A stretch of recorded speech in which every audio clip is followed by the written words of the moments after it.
भाई उन दुष्ट राजाओं ने घोषणा कर दी कि सीता जी को छीन लो तो इन दोनों राजकुमारों को बांध के डाल दो। क्यों? जब धनुष नहीं तोड़ सकते, छू ही नहीं सकते धनुष, तो राजकुमारों को छू सकते हैं क्या? जब धनुष नहीं छू सकते, मूर्ख हैं कि नहीं? जब इस बात को जान रहे हैं कि इस राजकुमार ने धनुष तोड़ दिया। क्यों भाई? राजकुमार ने धनुष तोड़ा क्या? राम जी हैं, अखिल ब्रह्मांड नायक हैं, लेकिन दुष्टों की निगाह में मान लीजिए राजकुमार है। तो जब देख रहे हैं कि राजकुमार ने धनुष तोड़ दिया, हम लोग धनुष को छू नहीं पाए, तो इस राजकुमार ने धनुष तोड़ दिया, तो हम क्या राजकुमार को छू सकते हैं? लेकिन विवेक नहीं है। क्यों? बिन सत्संग विवेक ना हो। जब सत्संग से जुड़े नहीं हैं तो विवेक कहां से आ सकता है? देखो भाई, एक बात बताएं, विवेक तो सबके पास है, लेकिन सुसुप्ति अवस्था में है। सत्संग जब होता है और व्यक्ति सत्संग से जुड़ जाता है तो वो विवेक जागृत हो जाता है। क्या हो जाता है? जागृत हो जाता है। विवेक तो सबके पास है, ऐसा नहीं है कि किसी के पास विवेक नहीं है, लेकिन वो जागृत अवस्था में नहीं है। सत्संग से विवेक जागृत हो जाता है। दुष्ट राजाओं ने सत्संग किया ही नहीं। अच्छा भाई, कुछ राजाओं का तो विवेक जागृत था, क्योंकि उन्होंने सत्संग किया था, इसलिए उन राजाओं का विवेक धनुष टूटने के पहले ही बोल गया कि जगत पिता रघुपति बिचारी,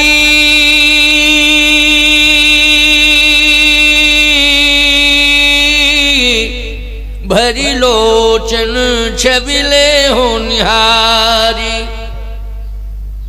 ये जगत पिता बैठे हैं, दर्शन करो। श्री जानकी जी जगत माता है, प्रणाम करो और अपने जीवन को धन्य धन्य करो। जो दुर्भाग्य होगा वो सौभाग्य में बदल जाएगा सीताराम जी के दर्शन करने से। करो दर्शन।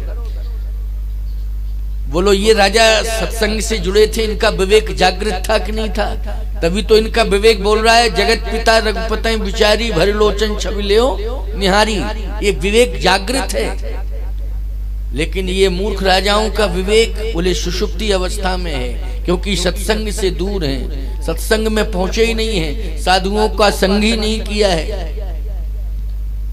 इसलिए आए बाएं साएं बक रहे हैं। जो मन में आता है सो बकते हैं। ऐसे ही तो आजकल के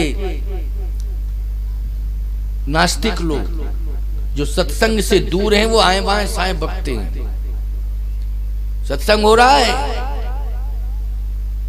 उनसे पूछो क्यों सत्संग में गए थे, तो क्या कहते हैं? तुम बहुत बड़े धर्मात्मा हो, तुम ही चले जाओ। तुम हम फालतू की बात मत किया करो हमसे। क्यों भाई? ये फालतू की बात है। बहुत बड़े धर्मात्मा हो, जाओ ना।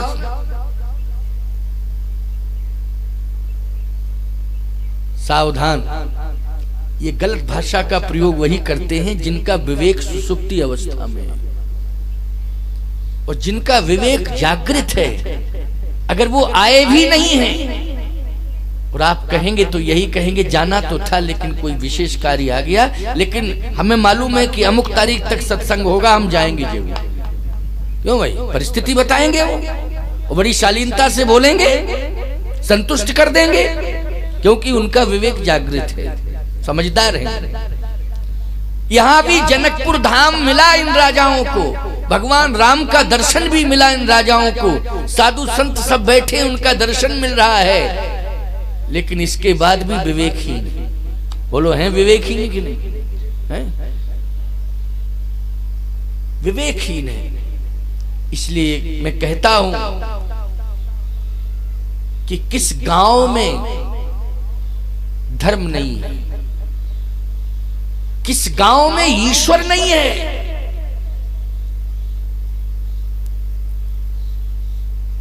ईश्वर प्रत्येक गांव में है, प्रत्येक गांव में धर्म है। लेकिन यदि वहां नास्तिक रहते हैं तो वो सत्संग के अभाव, वो न धर्म को पहचान पा रहे हैं और न ईश्वर को देख पा रहे हैं। है तो, लेकिन सत्संग का अभाव है। इसलिए उन्हें अनुभव नहीं हो पा रहा है, उन्हें अनुभव नहीं हो पा रहा है। संत तुकाराम जी को तो उनके गांव में ही भगवान ने उनको दर्शन दिया। नामदेव जी को तो भगवान ने स्वयं जाकर उनके पास पहुंचकर उन्हें दर्शन दिया। एकनाथ जी को भगवान ने स्वयं उनके पास जाकर उन्हें दर्शन दिया। बोलो दिया कि नहीं दिया? तुलसीदास जी के पास स्वयं जाकर भगवान दर्शन दे रहे हैं। चित्रकूट के घाट पे भई संतन की वीर, तुलसीदास चंदन घिसे तिलक दे रघुवीर। इसलिए भैया विवेक को जागृत करो, और विवेक जागृत होगा सत्संग से। सारी प्रसन्नताएं, चारों तरफ से प्रसन्नताएं ही प्रसन्नताएं थी मिथिला में, लेकिन इन राजाओं ने माहौल खराब करने की कोशिश की। ले हो छुड़ाए सिया कह कोई, धरि बांधो नृप बालक दोई। जो विदेह कछु करे सहाई, और जीतो समर सहित दो भाई। लक्ष्मण जी को क्रोध आ गया। लक्ष्मण जी ने कहा कि अरे धनुष के पास गए लेकिन छू नहीं पाए, कुछ बिगाड़ नहीं पाए धनुष का, और धनुष टूट गया। इसके बाद बकवास कर रहे हैं, पता नहीं क्या क्या बक रहे हैं। इतना आसान है कि धर बांधो नृप बालक दोई, आंखें लाल हो गई। कहा भैया आज्ञा दो, एक भी नहीं बचेगा, भले ही 10,000 हो। भगवान राम ने कहा संख्या 10,000 की है। लक्ष्मण जी बोले भले ही 10,000 हो। तुलसीदास जी बोले विशेषता तो इनकी यही है, जगमा सखा निशाचर जेते, लक्ष्मण हनय निमिष में देते। एक निमिष का काम है मात्र, एक भी नहीं बचेगा, आप आज्ञा दो। भगवान ने कहा लक्ष्मण विवेक से काम लो। देखो भाई यहां भी विवेक आ गया कि नहीं? किससे काम लो? विवेक से काम लो। लक्ष्मण जी ने कहा कि विवेक, मेरा विवेक तो यही कह रहा है कि इनको चैलेंज करना चाहिए और इनको सबक सिखाना चाहिए। कहा नहीं, पहले इस बात पर विचार करो, ये युद्ध की भूमि है कि विवाह की भूमि है? क्यों भाई, इस पर विचार करना पड़ेगा कि नहीं? ये भूमि किसकी है? युद्ध की भूमि है कि विवाह की भूमि है? अच्छा, विवाह की भूमि पर यदि कोई विवाद होता है तो विवेकी पुरुष बोलो उसको निपटाने की कोशिश करते हैं कि नहीं करते हैं? क्यों? विवेकी समझदार लोग क्या करते हैं भैया, सभी को समझाते हैं। नहीं नहीं नहीं, अभी देख रहे हो आप कौन सा समय है, कौन सा मौका है, विवाह हो रहा है, समझाने की कोशिश की जाती है कि नहीं की जाती? ये विवाह की भूमि है, ये युद्ध की भूमि नहीं है। लक्ष्मण जी ने कहा कि विवेक का परिचय हम तो दे रहे हैं, लेकिन ये सामने वाले भी तो दें विवेक का परिचय। इनके विवेक को कौन जागृत करेगा?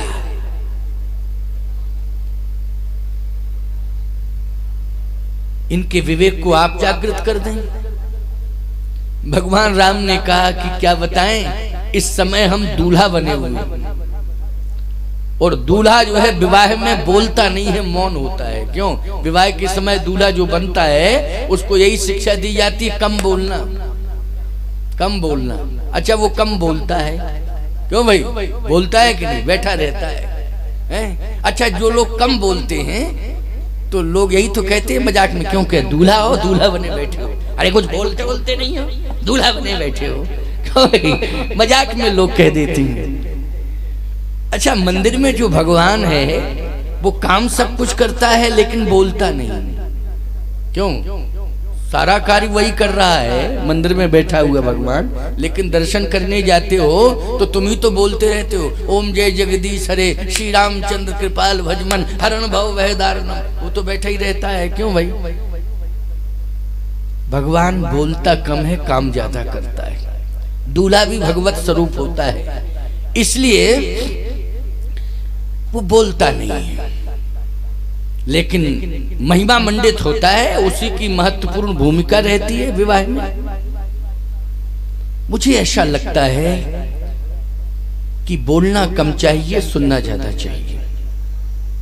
जो लोग सुनते ज्यादा हैं, बोलते कम हैं, वो कार्य ज्यादा करते हैं, वो भगवत स्वरूप होते हैं। क्या होते हैं? भगवत स्वरूप होते हैं, उनका सम्मान होता है। इसलिए सुनना चाहिए। लक्ष्मण सुनो, कब तक सुनते रहेंगे? इन्हें कौन समझाएगा?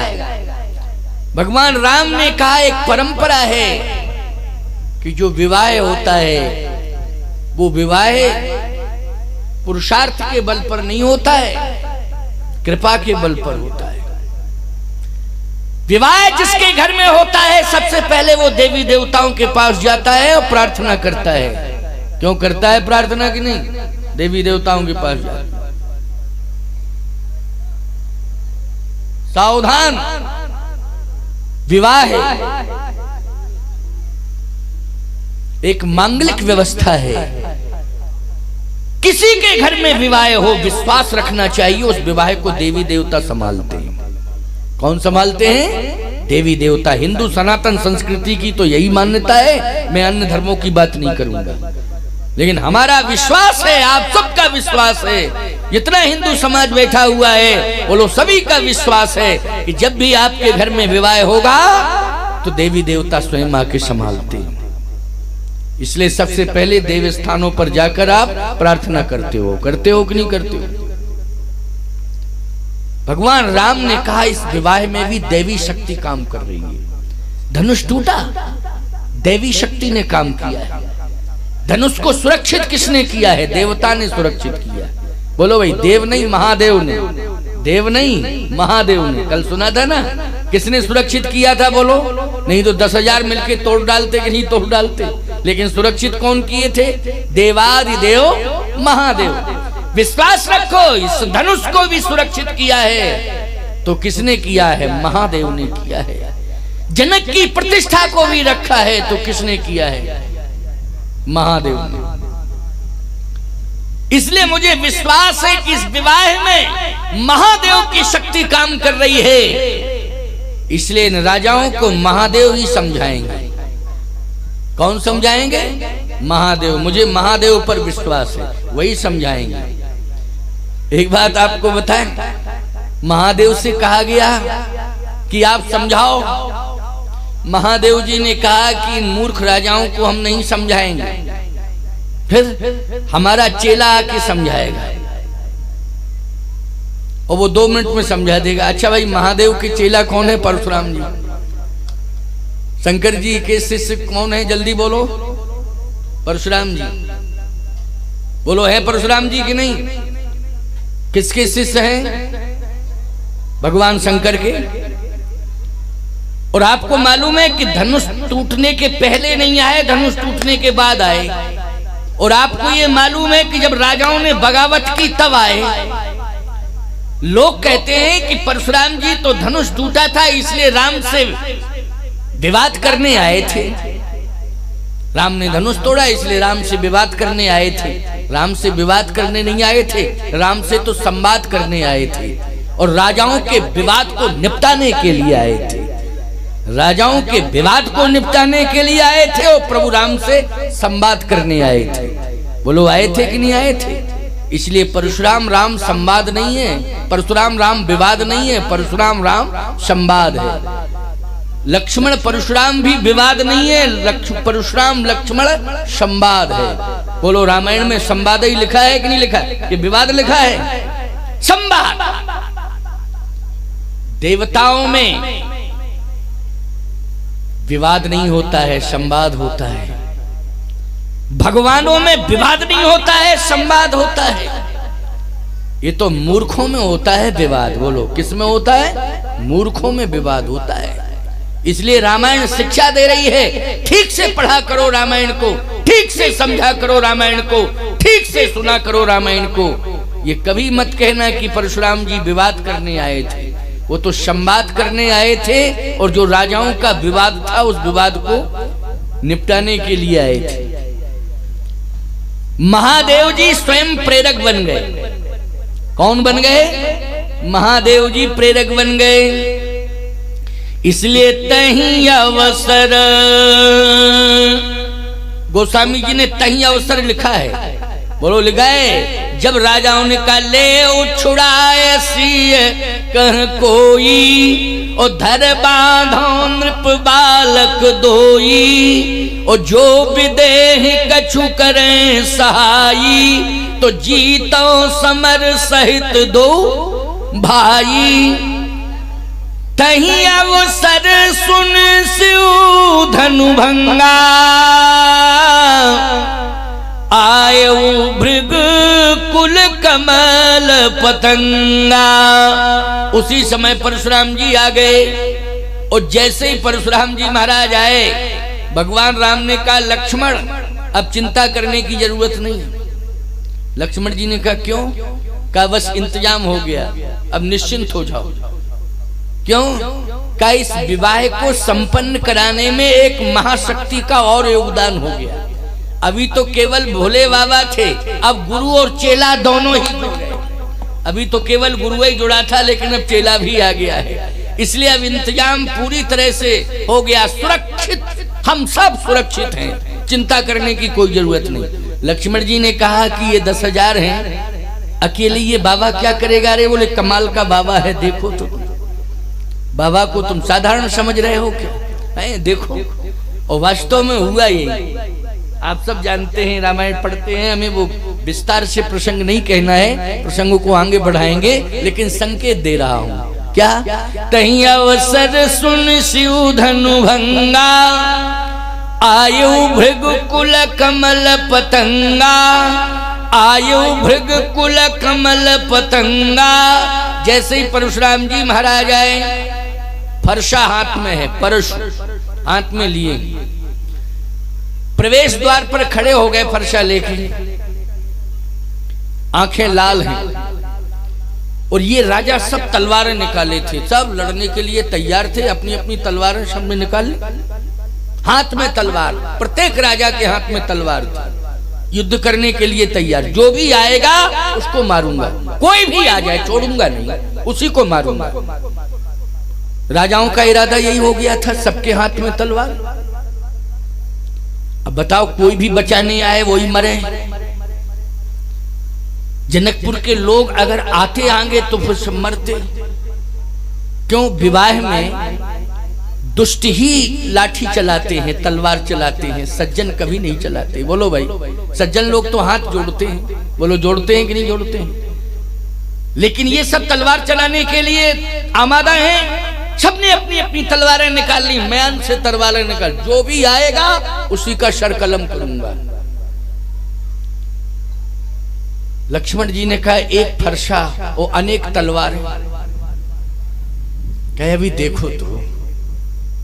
परशुराम जी हाथ में फरसा लिए हैं और मेन दरवाजे पर आके खड़े हो गए। मेन गेट जो प्रवेश द्वार था, अच्छा एक ही द्वार था, निकास और प्रवेश और निकास एक, दूसरा कोई दरवाजा ही ऐसा नहीं था कि प्रवेश द्वार अलग हो निकास द्वार अलग हो। वही प्रवेश द्वार, वही निकास द्वार, और मेन गेट पे परशुराम जी खड़े हो गए।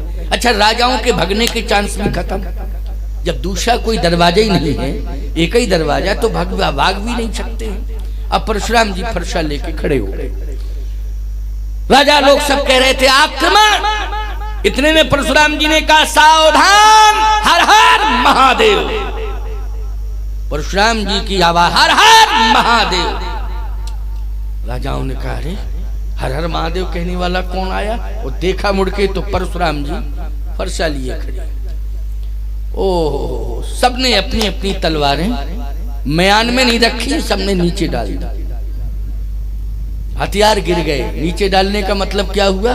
म्यान में रखते तो समर्पण नहीं माना जाता। क्यों भाई? तलवार को अगर राजा म्यान में रखते तो समर्पण माना जाता, समर्पण नहीं माना जाता। लेकिन संपूर्ण राजाओं ने, जो 10,000 राजा थे, उन्होंने अपनी तलवारें सब ने नीचे डाल दी। इसका मतलब है हथियार डाल दिए। भगवान राम ने कहा लक्ष्मण, देखा चमत्कार देखा, जितने राजा तलवार निकाल के आक्रमण करने पर आमादा थे उन सबकी तलवारें नीचे गिर गईं। लक्ष्मण जी बोले कमाल तो है, कहा नहीं देखते ही समर्पण हो गया। इसका मतलब है कि भैया ये कोई सामान्य नहीं है। भगवान राम ने कहा अभी देखते जाओ, देखते जाओ। केवल इतना ही नहीं लक्ष्मण कि केवल इन्होंने अपने अपने अस्त्र शस्त्र डाले हैं, आगे देखो। परशुराम जी ने जिस समय आंख निकाल करके देखा तो ये सारे राजा परशुराम जी के सामने आए और साष्टांग प्रणिपात। पितु समेत कही कहे निज नामा,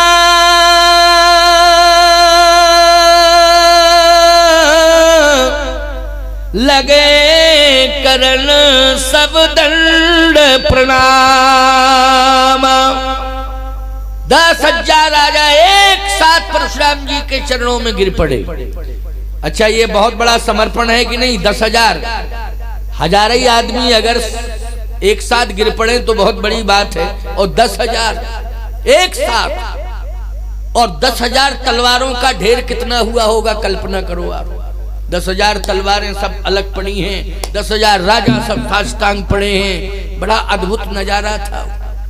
भगवान राम ने कहा देखा लक्ष्मण? लक्ष्मण जी बोले अब तो गजबई हो गया। परशुराम जी ने कहा खड़े हो जाओ। अब 10,000 सब खड़े हो गए। बोलो सरेंडर है कि नहीं? ये इतना बड़ा सरेंडर समर्पण कहीं हुआ होगा? बोलो भाई सोचो जरा। खड़े हो जाओ। सब खड़े हो गए। लाइन में लग जाओ सब।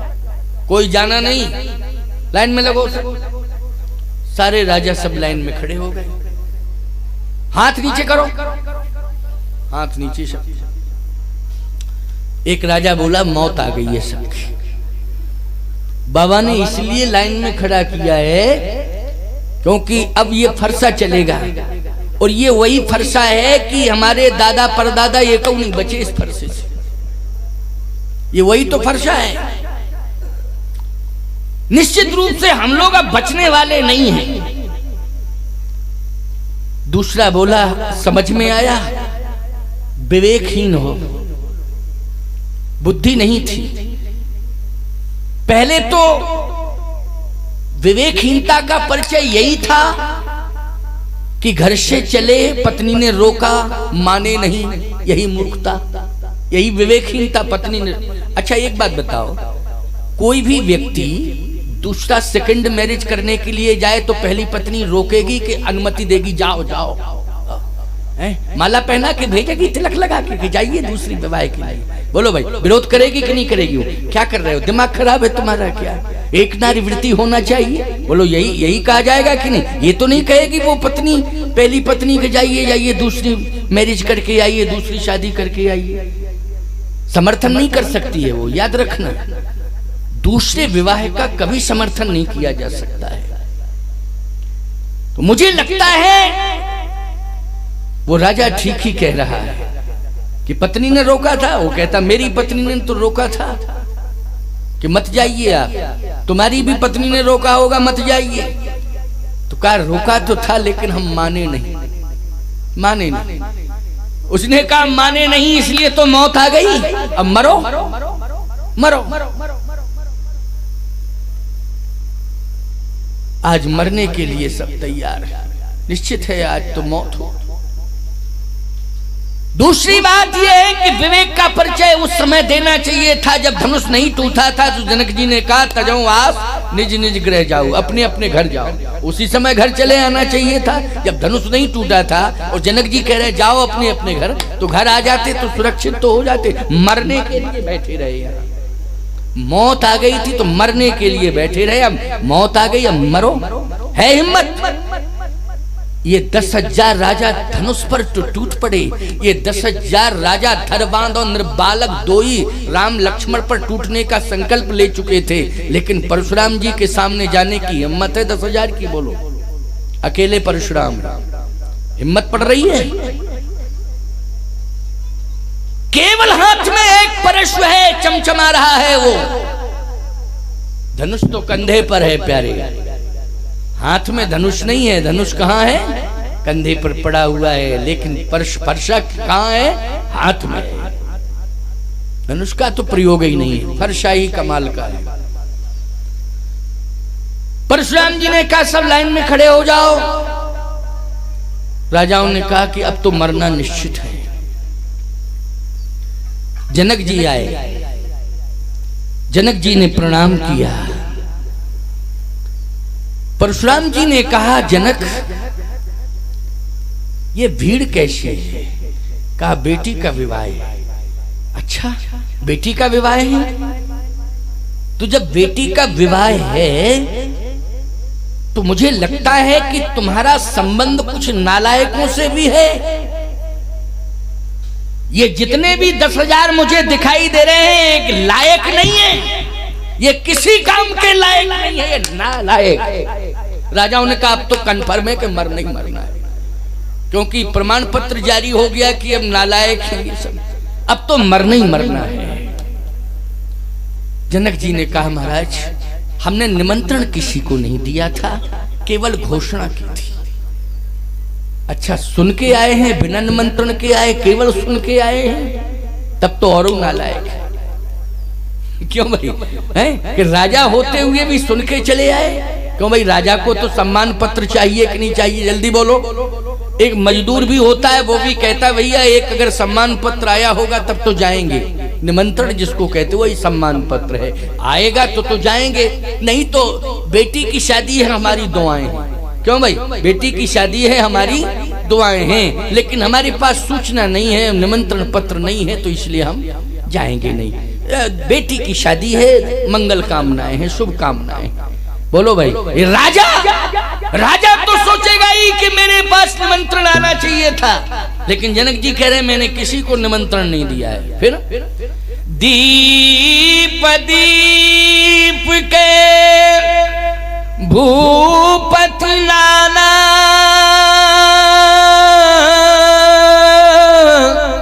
आए हैं सुनि हम पन ठाना। ये सब राजा सुन सुन के आए। इसका मतलब है परशुराम जी ने कहा निमंत्रण नहीं पहुंचाया था, नहीं सुन के आए, तब तो और नालायक। अब एक राजा धीरे से कहता है अब कौन कहे बाबा जी से ये क्या निमंत्रण से आए हैं, ये तो सुन के ही चले आए, लेकिन कहे कौन इनसे? क्यों कहे कौन? अच्छा बोलो भाई धनुष की टंकोर सुन करके, धनुष की आवाज सुन करके आए कि नहीं आए? परशुराम जी धनुष की आवाज सुन करके आए, ये भी तो सुन के ही आए, लेकिन कहे कौन? सावधान, धनुष जो तोड़ेगा उसी के साथ बेटी का विवाह करूंगा, यह सुन के राजा आए, लेकिन धनुष टूट गया है यह सुन के परशुराम जी आए। बोलो आए कि नहीं? लक्ष्य क्या है परशुराम जी का? लक्ष्य यह है कि निश्चित रूप से कोई न कोई ऐसी घटना घट गई है कि आज मुझे उस घटना स्थल पर जाना ही पड़ेगा। ये आभास परशुराम जी को हुआ, इसलिए तपस्या छोड़ करके आए। वो तो तपस्या कर रहे थे, परशुराम जी कर रहे थे कि नहीं, लेकिन कोई ऐसी घटना घट गई है और गुरुद्वारे से संबंधित कोई घटना घट गई है, लगता है कि मेरा गुरु परिवार संकट में फंस गया है, इसलिए मुझे जाना चाहिए। गुरु परिवार संकट में फंसा हुआ है। अच्छा बोलो धनुष टूट गया तो ये गुरु परिवार है कि नहीं? परशुराम जी का क्या होता है नाते में? गुरु भाई होता है कि नहीं होता है? बोलो गुरु परिवार। गुरु परिवार संकट में फंस गया है, इसलिए मुझे जाना ही चाहिए। परशुराम जी तो यह सोच करके आए। परशुराम जी ने कहा जनक जी बेटी का विवाह है। हाँ। आगे दृष्टि गई, धनुष के दो भाग थे, एक इधर पड़ा एक उधर पड़ा। परशुराम जी क्रोध में आ गए, धनुष को देख करके, टूटा हुआ धनुष देखा, ओ यही घटना घटी। अतिरिस बोले बचन कठोरा, कहू जड़ जनक धनुष के तोरा, बेग दिखाए मूढ़ नत आजू। जनक, ये धनुष किसने तोड़ा? बेग दिखाए। इतनी बड़ी सभा में कौन ऐसा है जिसने धनुष तोड़ा? बेग मानी जल्दी तू उसे दिखा दे, बस विलंब मत कर, उसे दिखा दे जिसने धनुष तोड़ा। विवाह में सम्मिलित होने आया था व्यक्ति के धनुष तोड़ने आया था। और जनक, तू अपने राज्य में धनुष को सुरक्षित नहीं कर सका? अरे विवाह था तो क्या हुआ, लेकिन धनुष तोड़ने से क्या मतलब विवाह का? एक राजा कह रहा है बगल वाले से, क्यों? अब कोई परशुराम से जाकर के ये कह दे कि तुड़वाने में तो जनक का हाथ है, क्योंकि घोषणा करने वाला तो जनक है। लेकिन अब कहे कौन? जनक इस बात का स्पष्टीकरण नहीं देंगे परशुराम जी से, लेकिन कौन जाके कहे?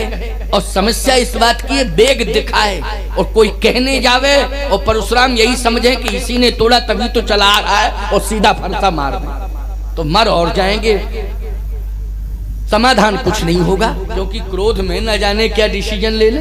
क्रोध, क्रोध पाप का मूल, ये पाप का मूल होता है क्रोध। बेग दिखाए, जल्दी दिखा दो, विलंब मत कर। विवेक जागृत होना चाहिए। जनक जी का विवेक जागृत है, याद रखना। इसी पर चर्चा हो रही है ना कि विवेक कैसा होना चाहिए? जागृत होना। विवेक जब सुषुप्ति अवस्था में होता है तो घटना घटती है, और घटना घटती ही नहीं है बल्कि घटना का विस्तार होता जाता है। घट जाती है घटना, इसके बाद फिर उसका समन नहीं होता है, संघर्ष का रूप बढ़ता ही जाता है। और विवेक जब जागृत होता है प्यारे, तो घटना घट भी जाती है लेकिन उसका तत्काल समाधान भी हो जाता है। बोलो, हो जाता है कि नहीं हो जाता है? इस प्रसंग का यही आशय तात्पर्य है। इस प्रसंग को केवल मात्र परशुराम जी आए, उन्होंने ये किया, क्रोध किया, ये इस तरह से कहने की आवश्यकता नहीं है। प्रसंग प्रेरक होना चाहिए। समाज को क्या शिक्षा मिल रही है? समाज को शिक्षा मिल रही, बहुत बड़ी शिक्षा मिल रही है इस प्रसंग से। जरा सुनना, स्पष्टीकरण देता चला जा रहा हूं, सुनते जाइए। जनक जी का विवेक जागृत है, तो क्या परशुराम जी का विवेक जागृत नहीं है? नहीं, परशुराम जी का भी विवेक जागृत है, ऐसी बात नहीं है। आप कहोगे महाराज वो तो क्रोध में आए हैं। अब सुनते जाइए आप। जनक जी का विवेक तो वास्तव में स्पष्ट रूप से जागृत है, क्योंकि वेग दिखाए, जल्दी बताओ। अच्छा, जनक जी इतने अस्तित्ववान हैं, इतने गंभीर हैं, इतने प्रभावशाली हैं कि गलत व्यक्ति को नहीं फंसाएंगे वो। जो घटना, भाई गलत झूठा क्यों फंसाए किसी को? भाई जो सत्य है वो सत्य है। तो अगर जनक जी इशारा करेंगे तो जिसने धनुष तोड़ा उसी की ओर तो इशारा करेंगे। ऐसा थोड़ी कि गलत फंसा दें किसी को। क्यों भाई? कि झूठा किसी की ओर इशारा कर दें कि मेरा दामाद बच जाए, दूसरा भले ही मर जाए, ऐसा भाव नहीं है। जैसे आजकल लोग सोच लेते हैं ना कि मैं सुरक्षित हो जाऊं, मेरा परिवार सुरक्षित हो जाए, भले ही सत्यता तो मेरे परिवार की क्यों ना हो, भले ही झूठा किसी को फंसा दिया जाए, लेकिन किसी को भी फंसाया, झूठा फंसाया जाए, गलत। जनक जी का ये सिद्धांत नहीं है। ना तो ये अवधपुर का सिद्धांत है, ना जनकपुर का सिद्धांत है। ये सिद्धांत लंका वालों का हो सकता है, अलग बात है, राक्षसों का हो सकता है। लेकिन सावधानी से सुनिए, वेग दिखाए उसको तू बता जिसने धनुष तोड़ा है। अब याद रखना, जनक जी ने इशारा किसकी ओर किया? सीता जी की ओर इशारा किया। देखिए आप, राम जी की ओर इशारा नहीं किया। ये प्रसंग रामायण का है, इसलिए मैं कह रहा हूं। जबकि धनुष तोड़ा किसने था? राम जी ने। लेकिन इशारा सीता जी की ओर किया। तो इशारा सीता जी की ओर क्यों किया? क्या ये बताना चाहते हैं कि बेटी ने तोड़ा? ना ना ना ना, ऐसा नहीं है। जनक का विवेक जागृत है, उन्होंने कहा समाधान ऐसे ही होगा। कैसे होगा? वाह, धन्य है महाराज श्री जनक, 1000 बार प्रणाम करो महाराज श्री जनक को। ऐसा पिता होना चाहिए, समझदार जैसा जनक है, जनक जैसा पिता होना चाहिए। इसलिए जनक जी के चरित्र को ठीक से पढ़ो, समझो। जितने भी लोग पिता बन गए हैं उन पिताओं को चाहिए कि हमें जनक की तरह बनना है। जनक मानी पिता तो होता ही है, होता है कि नहीं होता है, लेकिन जनक की तरह पिता बनना है, जनक की तरह पिता बनना है। आज महाराज श्री जनक ने सीता जी को इशारा किया।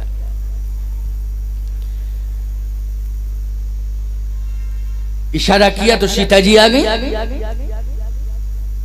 जनक बहोर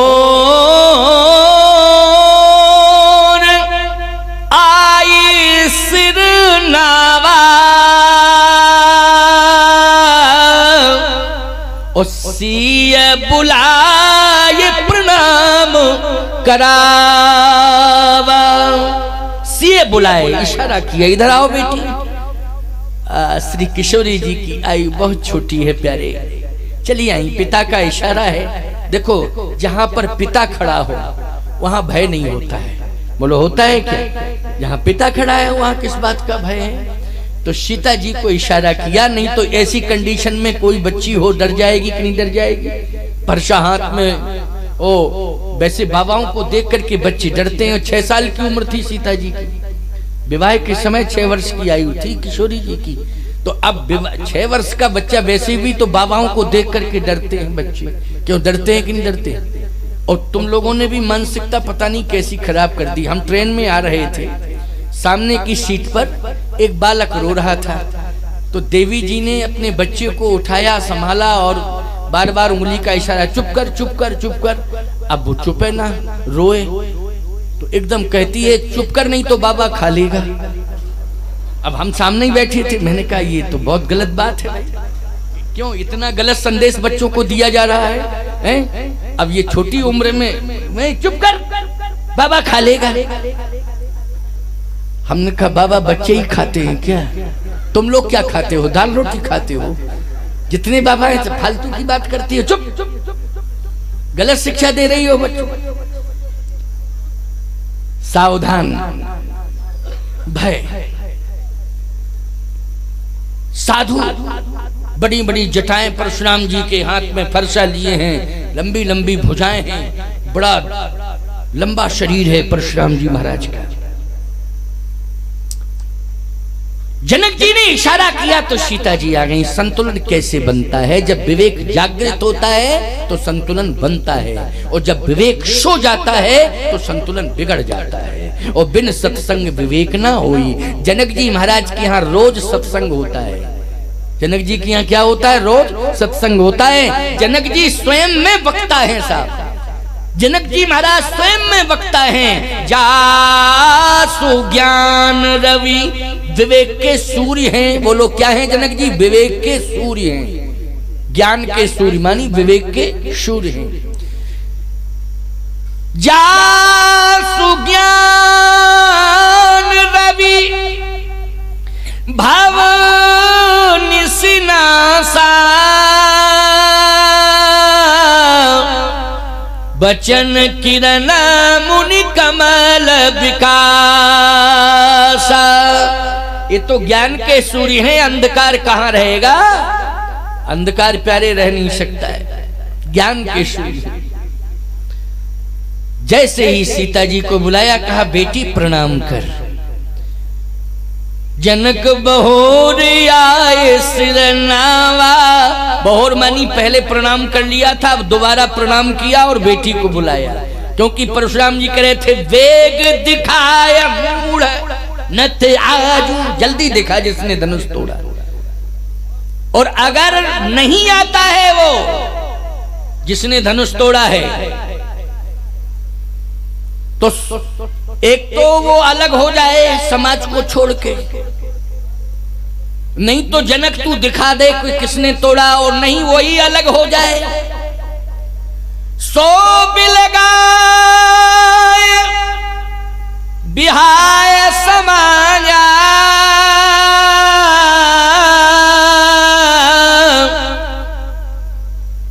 उन्नत मारे जई है सब राजा।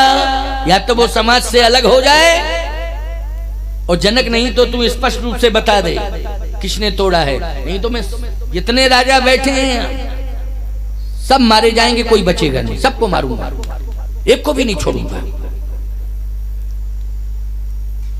जनक जी महाराज ने विवेक का परिचय दिया। सीता जी को बुलाया, कहा बेटी प्रणाम करो। सीता जी ने जैसे प्रणाम किया, कहा महाराज यही बेटी है, इसी का विवाह है। परशुराम जी ने जैसे ही देखा श्री जानकी जी को, देखो ये है विवेक, जैसे ही जानकी जी को देखा तो धनुष को देख करके क्रोध आया था, और सीता जी को देख करके करुणा आ गई। क्रोध किस में बदल गया? करुणा में बदल गया। बोलो ये विवेक ने किया कि नहीं किया? विवेक जहां होता है वहां क्रोध करुणा में बदल जाता है। बिन सत्संग विवेक ना होई। इसलिए सत्संग को हल्के में नहीं लेना चाहिए कि ये तो कथाएं हैं, होती रहती हैं, कथा माइक लगा दिया, संतों को बुला लिया, लोग इकट्ठे हो गए, बाद में आरती हो गई, प्रसाद लेके चले आए। नहीं, गलत। इतने हल्के में नहीं लेना चाहिए। सत्संग संघर्ष को रोकने में आम भूमिका का निर्वाह करेगा। प्यारे, पता नहीं किसके हाथ से कब कौन सी घटना घटने वाली हो, ये कहा नहीं जा सकता है, याद रखना। लेकिन सत्संग का शब्द जिसके कान में पहुंच जाएगा, याद रखना, अगर प्रारब्धानुसार कोई घटना घटेगी तो सत्संग का शब्द विवेक बन करके प्रकट हो जाएगा और संघर्ष को समर्पण में बदल देगा। ये विश्वास करना, संघर्ष को समर्पण में बदल देगा। ये सत्संग का शब्द व्यर्थ